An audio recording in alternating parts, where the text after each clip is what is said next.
Welcome, everybody. I'm Samantha Power, the Executive Director of the Carr Center for Human Rights Policy here at the Kennedy School, and I have the honor of introducing Ruud Lubbers, the former Prime Minister of the Netherlands. He served in that role from 1982 to 1994, the former visiting professor at this fine institution, the Kennedy School, and the current holder of one of the most difficult jobs on the face of the earth. He is, as you know, the UN High Commissioner for Refugees. He took over as the High Commissioner at the beginning of this year, the 50th anniversary, by coincidence, of the 1951 convention that serves as the bedrock of international refugee protection and law.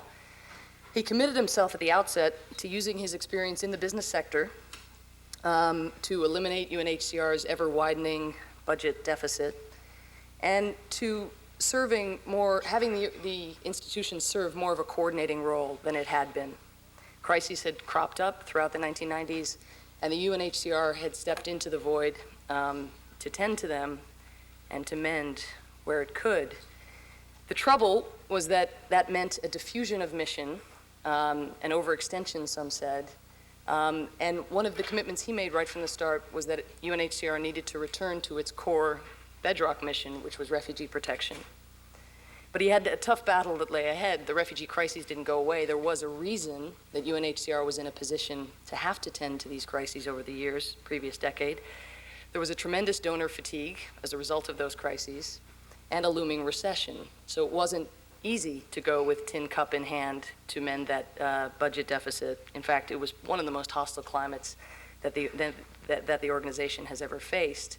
And indeed, he, of course, took office right around the same time as the Bush administration, which seemed to usher in a new era of American isolationism or strategic retreat and a hostility toward international institutions like the UN and toward international law more specifically. But then, of course, came September 11th. And before, when he had made these humanitarian appeals for the first 9 months of this year, he had been ignored is probably a little bit too strong, but wasn't always heard in the way that he might have liked. And even when he argued that these under-resourced refugee camps that were not being well tended to for lack of funds were a source of instability and even a potential harbor for terrorists, the Western world didn't pay that much attention.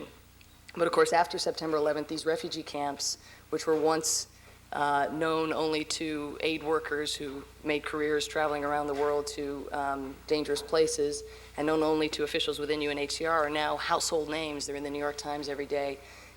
There isn't a Pentagon officer with a chance of promotion for whom the names don't just roll off the tongue. Things have changed, and things have certainly changed in the course of the last week. Many millions of Afghans who've been trapped behind the border, behind the frontier, may now actually be able to return to their homes rather than having to continue their push to cross into neighboring countries. Others who've known nothing but life in a refugee camp for their entire lives may also choose to return home. Commissioner Lubbers has said that he may, in fact, have to change the title to the UN High Commissioner for Refugees and Returnees, because so much a part of his mission now will be dealing with returns. But of course, the challenges after September 11th are far larger than the apparent moments of glimpses of opportunity. UNHCR, along with other aid agencies and governments, will have to deal with refugees driven out by 22 years of war, 4 years of drought, and 5 weeks of bombing. There's no educated elite within the country really to draw from and work with. And even in the short term, aid agencies need to deliver 52,000 tons of food every month, at least for the next 4 months. The logistics, and these are logistics he really has to preside over and manage: airlifts, land routes, tunnels, bridges. Do we build new roads? Do we destroy old roads? And not just the terrain, but the hijacking and the looting and the culture of crime and violence that we now are so familiar with. Already, just this last week, the Northern Alliance celebrated its arrival in Mazar-e-Sharif by looting 200 tons of UNHCR supplies. It's unclear where the security will come from, but security, of course, has to be a top priority, not just security for the refugees, but security for UN personnel. The Commissioner has the responsibility to send young men and women into terrain and to a country that, until very recently, no American Green Beret would have dared to brave. He now has to deal also with a very important new consequence of the recent war on terrorism, which is the new wave of refugees. There have been so many waves of refugees with different ethnic backgrounds and political persuasions, but here you have another wave that is comprised largely of Taliban soldiers. So how does the Refugee Convention and the need to protect civilians who are fleeing into neighboring countries square with the politics of this war and the need to weed out terrorism and the people against whom it's fought? What will it mean for the organization to apply the lessons of Goma learned in the refugee camps in Zaire after the genocide in Rwanda? What will it mean to apply those lessons in Peshawar? And what will the organization do when Western governments begin pressing it to close the camps and forcibly send people home, either forcibly send them across the border or by closing the camps, deprive them of the resources to live in neighboring countries? And what does the High Commissioner for Refugees do about the ever taller barriers to entry in Western countries for asylum seekers and refugees? If he criticizes the Western governments, what does that mean for the money he needs in order to care for the refugees who are coming from Afghanistan into neighboring countries? In short, how does he negotiate logistics, finances, security, and most crucially and most excruciatingly, politics? Politics with the warlords and politics with Western governments on whom UNHCR is dependent for life and limb. This is not an easy job, but somebody's got to do it, and we are most certainly glad that it is an experienced politician and a Kennedy School veteran. Ladies and gentlemen, I give you the UN High Commissioner for Refugees, Ruud Lubbers.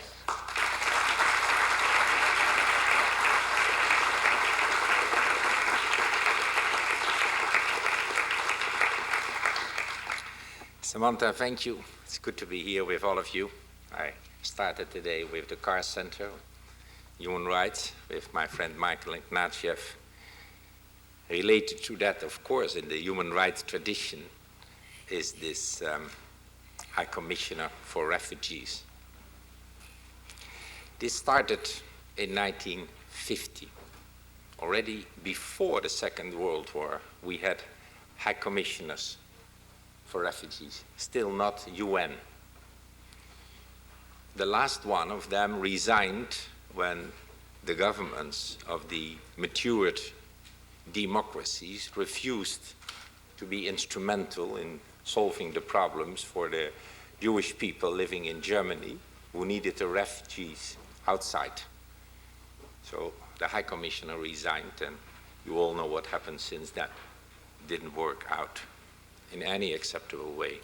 1950, when we had substantial numbers of people at the aftermath of the Second World War, we had in the meantime a UN, people decided to start again such a thing. They called it UN High Commissioner for Refugees. It started in Europe. 1.5 million people with a mission for 5 years maximum. It has to be done. Since then, 10 times this institution has gone on. And now I go again, I'm there for a few years and I make a proposal maybe to go on, because in a strange way, the refugees stayed with us. After the Second World War, we had the Cold War, we had post-colonialism with difficulties in failing states, and it all produced refugees. It went on. Today, I have 22 million people to my concern. These are refugees and internally displaced persons in situations where they mix up with refugees. There are people in those countries themselves, potential refugees, you might say. And then I have a number of statelessness persons. Together, there's 22 million. These categories have one thing in common. They do not have a government to protect them, to take care of them. United Nations, it was on the concept of democracies all over the world. This process is still going on. And normally in our democracies, we are very good in criticizing our governments. I was in politics, so I know that. Now I have 22 million people that do not have a government to complain about. There's no government at all.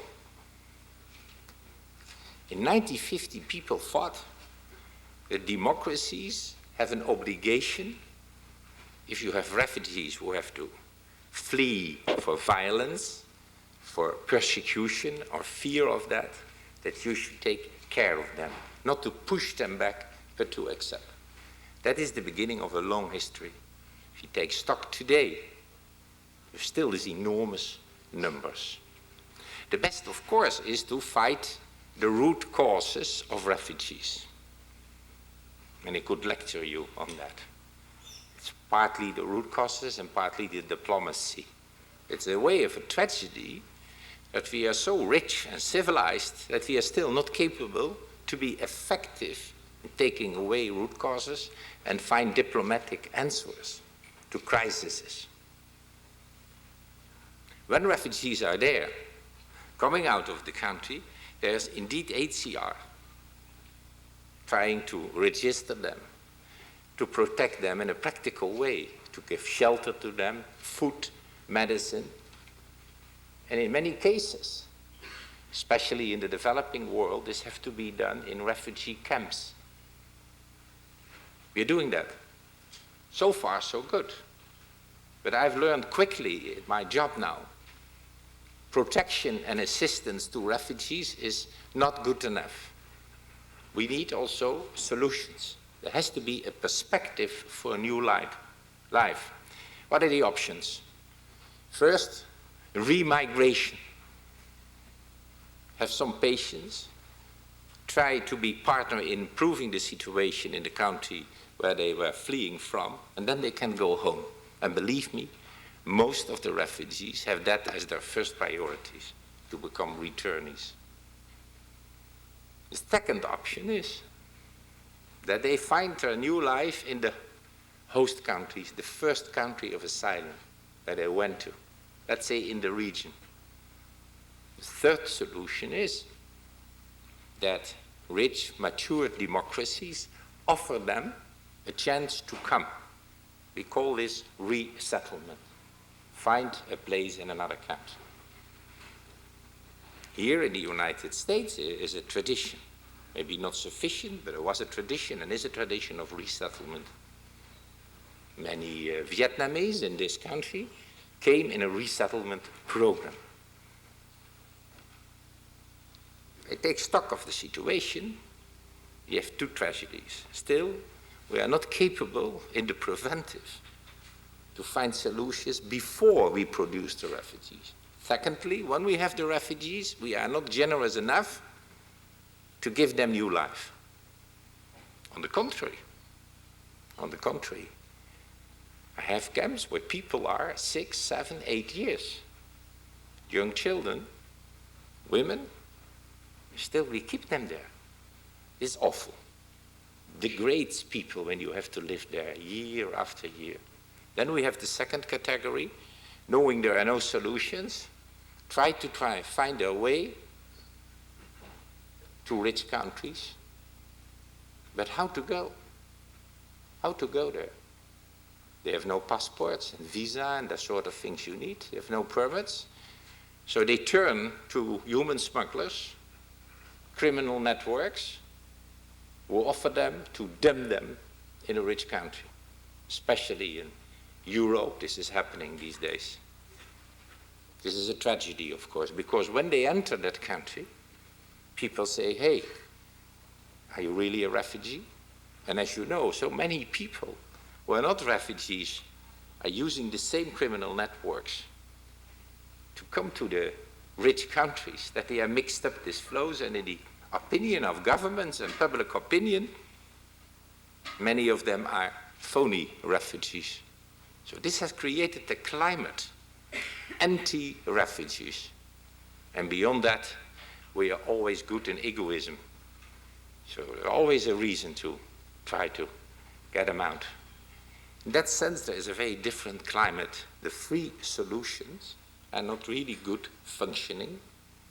Therefore, we see degradation of people, and we see people on the move, which in a way are exploited again after that they were victims in a country by the criminal circuits, and then when they arrive somewhere, they are again in trouble. So this is an awful situation. This is an awful situation.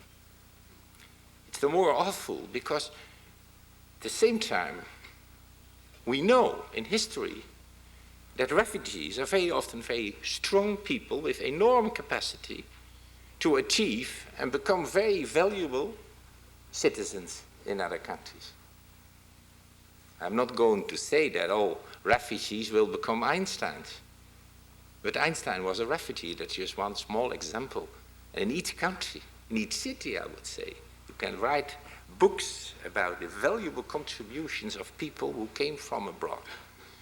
The challenge for us today, living in a rich world, is to find a way to continue the great tradition of respect for refugees. That's the basic condition. And based on the respect, we can afford people to come. We can find better solutions also in countries far away where we can assist this developing world, poorer countries, to go on with generosity to refugees, to give them a chance. This is the picture of my work, very simply. You see, I was teaching here as a visiting professor, so do it the same way still to explain you a bit. This is the systematic. This is not abstract, this is very real. The real situations, of course, are case by case different. Let me give you a few examples. You have heard in Timor, East Timor wanted to become independent of Indonesia. There was a civil war there going on. People were fleeing. People who want their own country got the upper hand. Fine, we have a democracy in the making in East Timor. Then we are there to assist people to go back. For those who are in favor of this independent Timor, there's no problem. But those who are against that, who have links with Jakarta and Indonesia, it's very difficult. So we have to see how we can find solutions that people find new life, either going back or settling in Indonesia. This is a tiny problem in the world scale, but it's for real, 100,000 people. An example, we were in, see my friend Eric Morris there, in southern Serbia, where after all this fighting in former Yugoslavia, again, there was the risk of clash between the Albanians and the Serbs. We went there to talk with the people, try to ease them, that is the preventive, not to start a fighting. We are instrumental in creating mixed police mixed of Albanians and Serbs. When we could develop that, we had the good answer. Yeah, not ethnic cleansing again, it went well. Now we are in Fyrom. Fyrom is practically exploding again. It's an uphill battle every time again to build confidence between people in such a country. We are doing the very practical things these days. You say you have the courage to go back to your villages of a mixed nature, and we try to protect you there. We bring you there, we are there with our own stuff. In doing that, we try to avoid a new round of refugees who have no future. Negative, the DRC, famous Zaire. Tremendous countries, peace processes going on. What's the reality for HCR? Yet we have hundreds of thousands of refugee camps on the borders in Angola, in Tanzania, and all these countries. You go there to people, you get a slip piece of paper of a small boy. He writes on it, somebody has assisted him, I want education. High Commissioner, I want education. These boys are there already a number of years. Yeah, my God, what can I do? Then I go to the Security Council and I heard the 30th report on the peace process in the DRC. The diplomats go on and on and on. These are real tragedies. We're still not capable to do it. But I was also in West Africa, Sierra Leone, where the most awful things has happened in terms of people killing each other and cutting off arms and legs. I went there, tried to speak even with those, the revolutionaries who were involved in this type of crimes, to convince them this has to end. This has to end, one, and secondly, you have to play a positive role in your country. Finally, it's happening. It's not going on anymore. You go for elections, hopefully new Sierra Leone with the possibility of people coming back.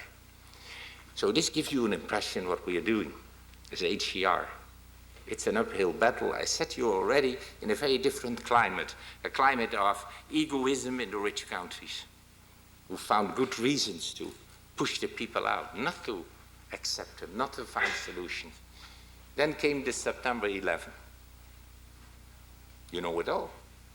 Inevitable after this drama and atrocities, that there is now a war, a concerted effort is my word, a concerted effort against terrorism.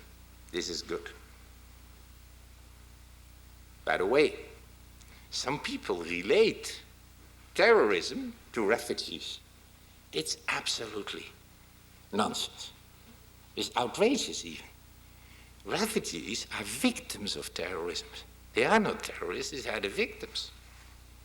And of course, it could happen that amongst refugees are hiding criminals or terrorists. But since 1950, we have put down on paper, it's part of our convention, we protect people, but not those who are associated to crime or terrorism. We exclude them. It's good to know that today, because people sometimes confuse, suggesting that it is related. It's a challenge, I think, especially for young people, not to accept these generalizations as if people coming from other countries are near to crime and terrorism. And to go on with a wonderful tradition to respect those people. I think that is key. And that's the point after September 11. So for me there are 2 points. One is to be very practical to partner in the fight against terrorism by being fair to refugees, the victims. Secondly, more in general is what I said, to say if we really want a better world, it starts with basic generosity and civilization. It doesn't start in further going with exclusion. Finally, a few words about Afghanistan. I can speak about it in the Q&A part of this session. HCR is decades already in Afghanistan. We were there to accommodate the people who are fleeing from Afghanistan in Pakistan and Iran in the fight against the Soviets. This was not so difficult. Very hospitable populations, international support, United States very present. It went fine. Later, we were instrumental in bringing these people home. Since 1988, until I took office, UNHCR had brought home, repatriated 4.6 million Afghans. Not many people realize that. They think of Afghans only in terms of those who flee out. It happened earlier, but they went back earlier. You know, it's a tragedy how they made a mess afterwards. The warlords against each other, people fleeing again, Taliban coming in the beginning very popular because they were restoring order in the country. Then they themselves radicalized, went in the wrong direction, partnered with bin Laden, partnership of the devil. Well, really, the devil was there. It might sound as a religious remark, but it's my conviction at least. He was successful to bringing this radicalization together with this terrorism. And then it happened, September 11, with the reaction. We are there, once again, for the people.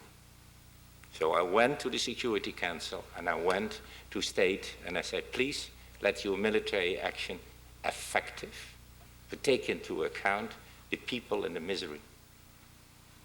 Now we are one stroke further, 90% Northern Alliance dominated country. At the same time, we have seen that the borders were closed in Iran and Pakistan. Imagine hundreds of thousands of people who had to flee the cities, had no way to go. They could go in the countryside and in the mountains. Only 200,000 made it, going illegally in Pakistan and in Iran. There they run the risk to be deported. So I went to President Musharraf and said, please, at least let me take care of the people. Bring them in our sites, feed them, give them shelter. And I promise you, as soon as conditions permit, we'll bring them back there. Temporary protection. And please accept those who come to your border, who are bombed, or at least children have to go, boys in Taliban conscription, the Hazaris, who are persecuted by the Pashtuns. Please, please accept that there are people who need your protection and assistance. It's going very slowly. There's a tendency there, of course, to say, my God, it's now about politics. We need Pakistan as a partner. I have only one obligation. I'm there for the people. So I go on battling. And as Samantha said, maybe there is some perspective in the future, still not today. Maybe someday, again, HCR can go there and say, hey, it's safe enough. Maybe we can assist you to go back to your villages, build with you together the country. Because as I said, refugees can be very productive, can be very good citizens. So that's where we are at today. For me, there are very practical questions. What is it about? Can we go back with our international staff, or is it not safe enough? But can I keep alone the national staff of the Afghans who stay there in the trouble? What I do in Mazar Sharif, where my warehouse is completely looted. Do I bring in the stuff again, or do I have to wait? Very practical questions, and we'll have many of them. This is the life of the High Commissioner for Refugees. Gave you impression. It was good to be a visiting professor a number of years. Those were the easy days. Thank you.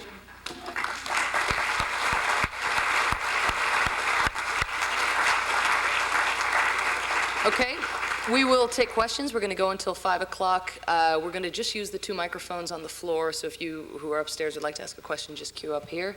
And if you could keep your question short and punctuate it with a question mark, that would be terrific. Sir. Make your question a question. Fine. Yes. I followed your career when I was at Oxford University years ago and watched you in Holland and in the European Union and then here.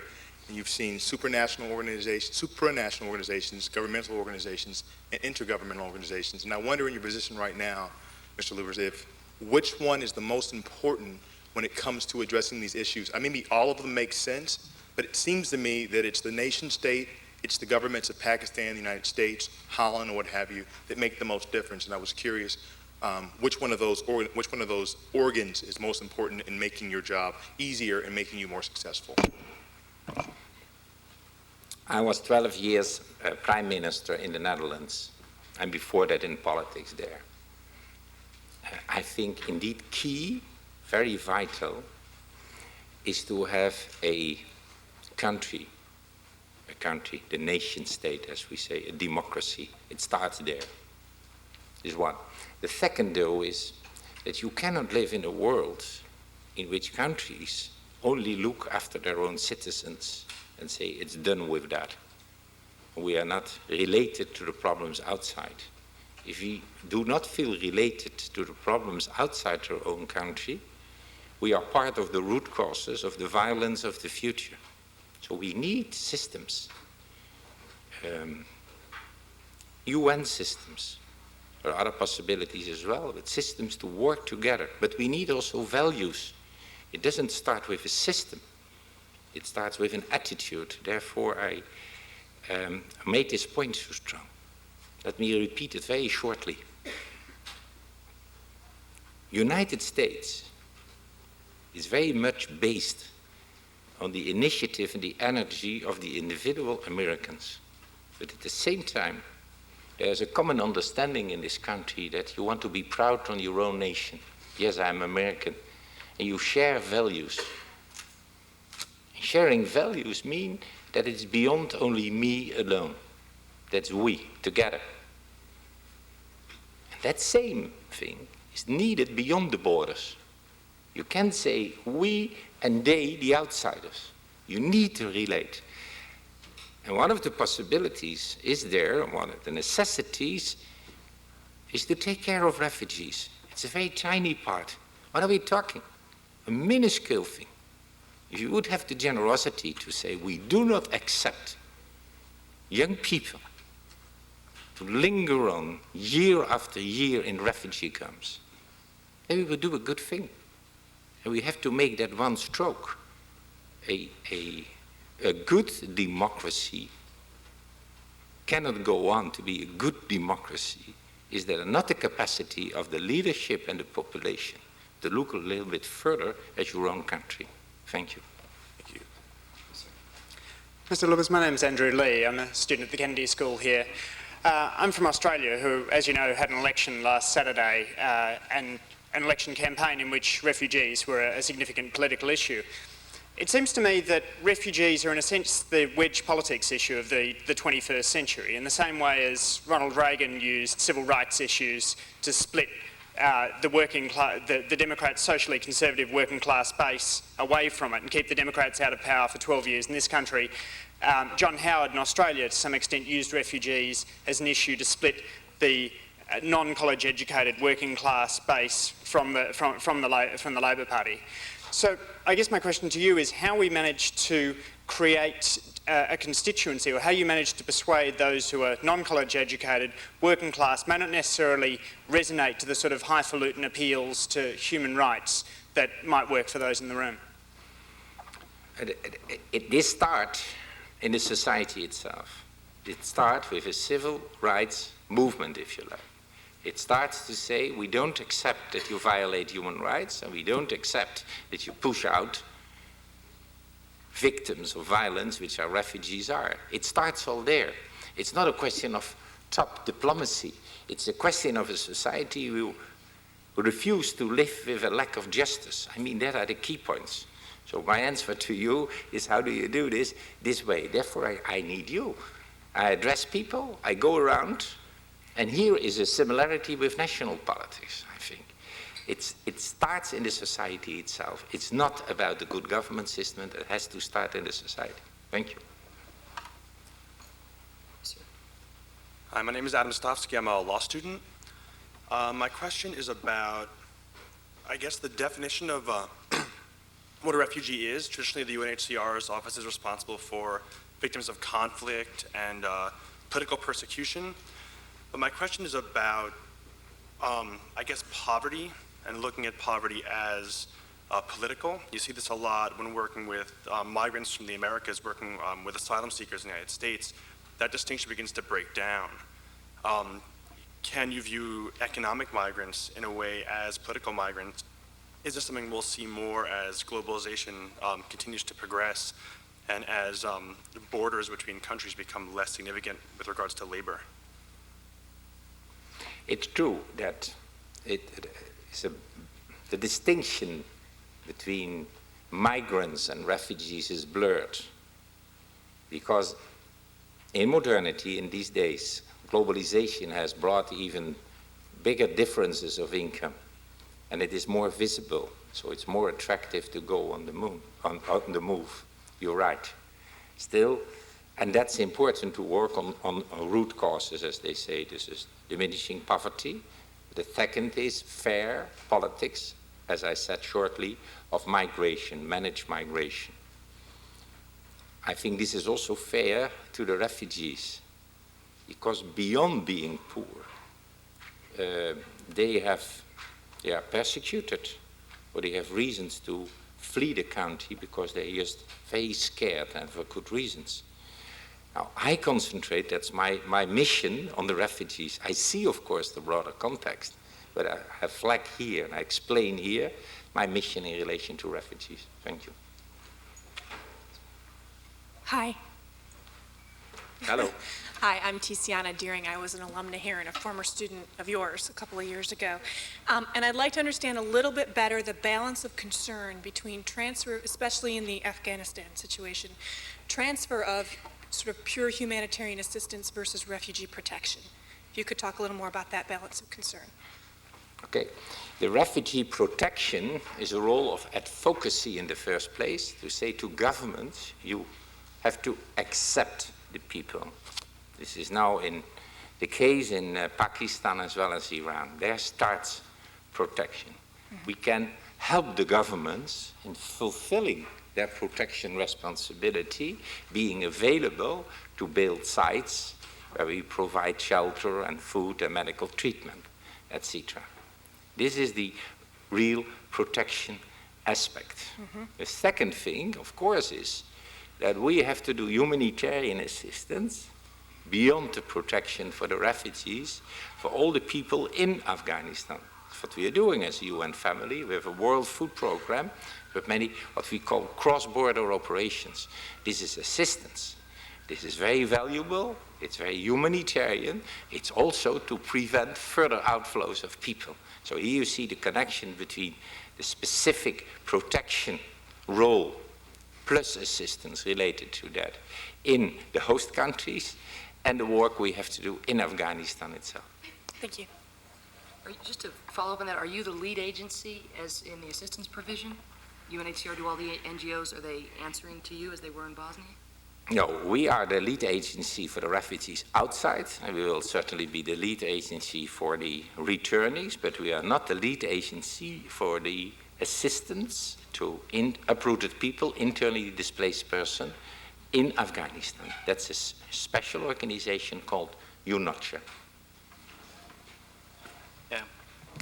Hello, my name is Dennis Dolmans. I enjoyed your talk and I have a question.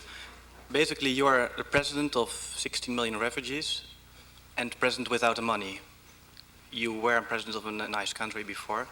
Now you have the following problem. I saw that you were on television a couple of days ago and you said we have no financial problems at this moment because there's enough money. All the countries, they make a shift and they donate money to the Afghanistan refugees, but now the money is not going maybe to the DRC or other places.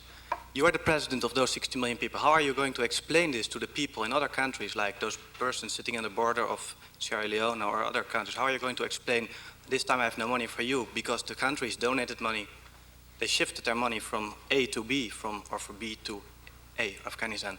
The other question, okay, I would like your response to that question. And my second question is first a statement. I think that when you look at, I have to be careful here, but if you look at the donations of many countries like Holland and Denmark, and if you compare that with the donations of the US, I think for the underprivileged people and the refugees, there are some very small countries who donate really a lot of money, maybe Switzerland too. And I think the US is maybe not really donating as much. They're a little bit cheap maybe in that sense. I mean, they profit from the global growth and from the economy, but they don't really spread money around. And would you like to comment on that? But first, the first question. Combine your remark with your question. High Commissioner, don't travel to Africa explaining that there's less money for them, but go to the capitals, including Washington, urging them to be sufficiently generous to keep at least the very minimal levels of assistance which we have today. It will be outrageous to go further down. It's totally unacceptable. So this is my answer to your question. I'm not going to Africa, I'm going to Washington. So you don't have an answer for the people? Yeah, that's the answer, because we just have to get more money. And that's what I'm convinced I should do. I should not give in. I'm not in the business of explaining to people you have to live with injustice. My job is to go to these difficult capitals and explain this can go on this way. Thank you. Thank you. What about on the issue of the relative parsimoniousness of the United States? Do you want to? This is a rich man problem.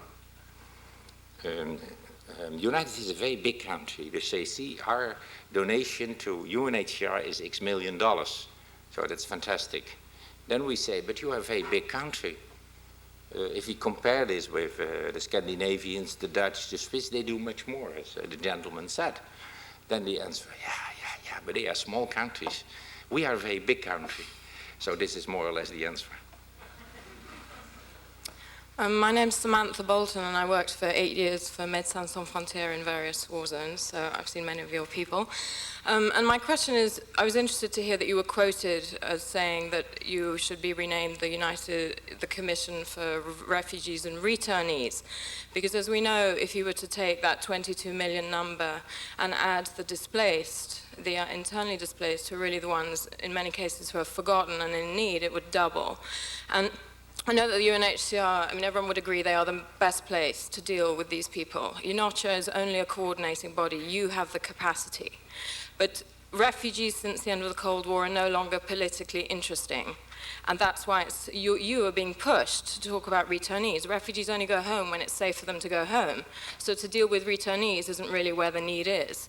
And I was wondering, first of all, how long you think, I mean, can you actually be independent and do what you're needed to do? And also, what are you going to do as the United Nations about the displaced?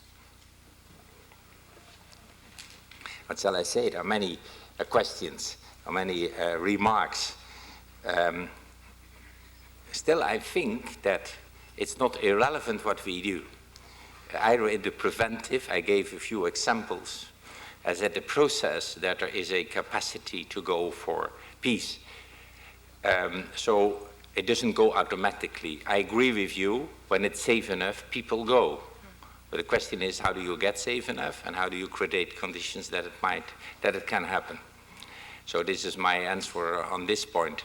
More in general, what you are saying, I want to pick out one point. Yes, indeed, it is an enormous problem that part of modernity is that governments react only to difficult situations when CNN is there, when the television cameras are there.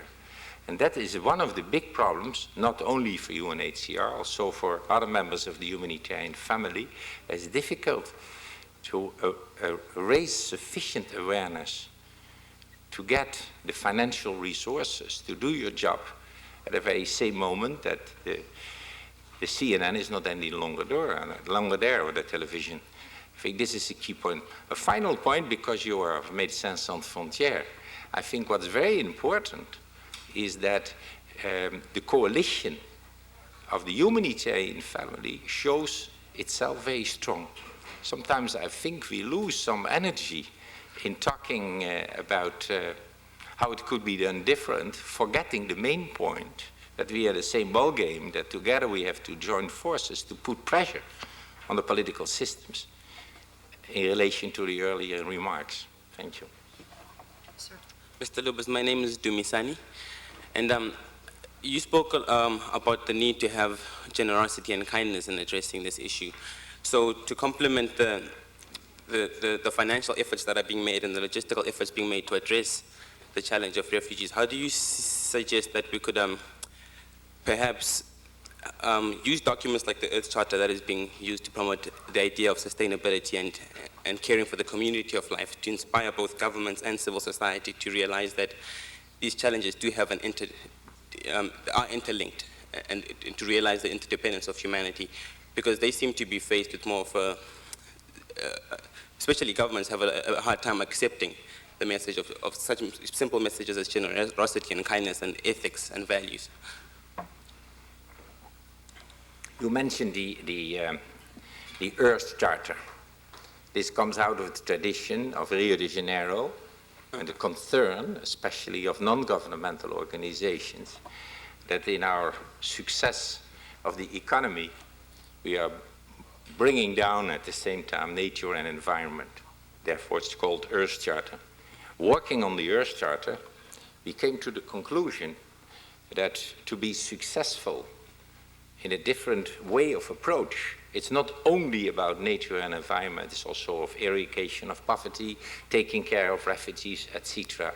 So this Earth Charter became a more inclusive document, trying to empower all those who are active in these different areas and to give a sort of counterweight against the tendencies, as I said, of egoism and looking only to the countries, each for them separate, where we miss a point with nature and environment, where we miss a point with refugees, where we miss a point for education and diminishing poverty, and then we complain at the end of the day that there is criminality and terrorism.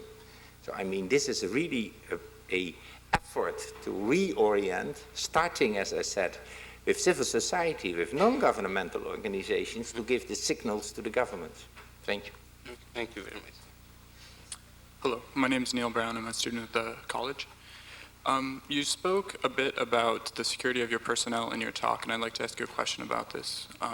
From time to time, you have to evacuate your staff from conflict zones, and I wonder if you could comment on your responsibility to the national staff that is so often left behind. Both. First on security, it's agonizing for ourselves. We had quite a number of events, repetition. So it's not safe in that sense. We have a security problem. Now we try to improve that. First there, of course, to raise the awareness of our own people, to have the communications, to give the instructions, to be cautious. Still, there is a bottom line in all this, that we work in difficult situations. Sometimes I say, when it becomes somewhere unsafe, you see the military coming in, police and the military. This is the first phase. When it becomes really dangerous, then there are still the humanitarian workers. So it's not strange that we have the casualties. That brings me then to the point of the what we call local staff or nationals. That was also your question. Afghanistan is a point in case. It's for sure that I think that our own people are running more risk, but still the nationals run risk as well. So we had, based on the principle of their own judgment, there was very intense contact what to do. There were basically 3 options, and that is the practice, what I'm telling you. Suggest, come out and facilitate that. A number of them came out. Stay where you are, continue. That could be done only when their own judgment was. It was safe enough. Very much, it came there to the 3rd category. This is maybe a bit complicated. That was consulting the people at the offices. What are we going to do? Many sent their families to safe places, selected a few who decided together, we stay here. These decisions were not taken by me in Geneva. The philosophy, the approach which I'm telling you, that of course I knew about. And I didn't say, but I order all people, all our locals to leave Afghanistan now. I tell you why. It's not so much to protecting our property in the warehouses, but is to stay in difficult situations in a country is very important. About 100 of our national staff stayed. They linked up with a network of small Afghan NGOs, which probably had more difficulty to flee the country. There was a presence, I think, 400 or 500 people in the darkest days in Afghanistan. And that's, of course, then a balance of the risk with that. But there's also an enormous plus in that you are available for the people. UNHCR was always there. We never left completely. So this is what's happened. There's an obligation now, of course, to support our own people, to go there. That are the deliberations I'm in these days. But that gives you a little bit more information how I see this. Hi. As I understand it, and please correct me if I'm wrong, Afghanistan was sort of used as a trial nation to see whether more coordination amongst all different kinds of aid agencies is appropriate. And as said before, now the UNHCR is sort of backing away from that and looking for more sovereignty again. Could you just point out some of the weaknesses of the strategic framework? it's not, Afghanistan for me is not an experiment in coordination. It's a tough place with a lot of misery because of the fighting in 10 years, not only Taliban. That's my first. My second is, I took the decision immediately for a regional approach. Why? Because convincing Pakistan and Iran to accept refugees to come necessitates an understanding of their problems, their country, with enormous numbers of refugees. So does it make sense to say, I have an organization in Afghanistan, I have it separate in Pakistan and Iran. I needed a regional coordination, and to also, in the beginning for the outflow, but also when it comes to returnees, to strike a balance, what's acceptable. So I need a regional approach. There is not such a thing, maybe I didn't understand that point of sovereignty of HCR. We are the servants, we are not the sovereigns.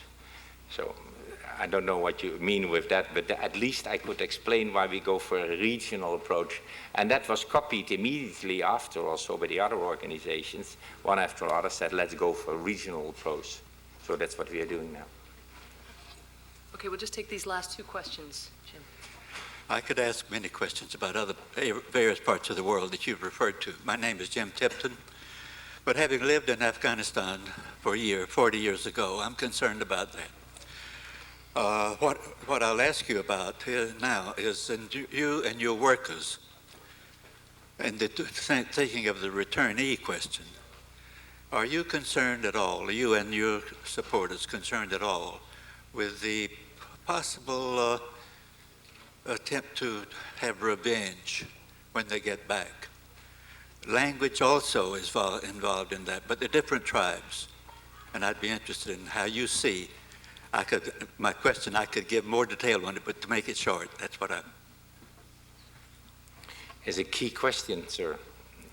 And it's part of the dramas of decades. And years. Samantha Power Years, published centuries. also in other parts of the world. This is the strange thing, that in parts of the world, if we go to Sarajevo or to Kabul, you see the same. People were capable for decades, if not for generations, to live in peace together.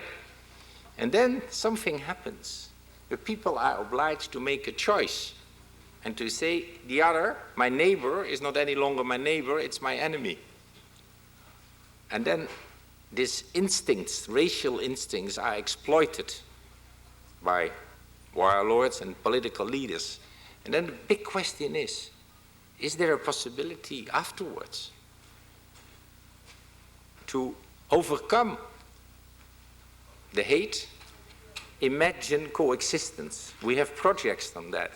Specific parts in the world try to find out how we better can contribute to a solution in terms that people learn to live again together. And your question is, how do you see this? I only can say that I will do my utmost. I will do my utmost, but it's not more than that. For us, even very difficult questions. One of the questions I always get in this sort of audiences is it responsible that UNHCR has in one camp Hazaris and Pashtuns? What's the answer? And Tajiks and Tajiks. So I can only say we try to be cautious, but we are in the business trying to convince people to live together. Do some of your own workers know some of those languages, what they're having to try to bring people together, or do they rely on interpreters? I think the best is I take you with me to Afghanistan. You know. Just a quick follow-up again. There's a lot of talk of the potential Turkish Yeah. UN force, Indonesian. Is there talk of police as well deploying in the aftermath as a multinational force, or just soldiers? The basic idea of Brahimi is to have the solution with the Afghans, an Afghan council, transitional government, an Afghan police, and hopefully an Afghan army. And when one talks, that's correct, Turkey, maybe with a number of other countries, to go in as a peacekeeping force. It's a military effort temporarily, but certainly not the idea that they take over all law and order questions in that country.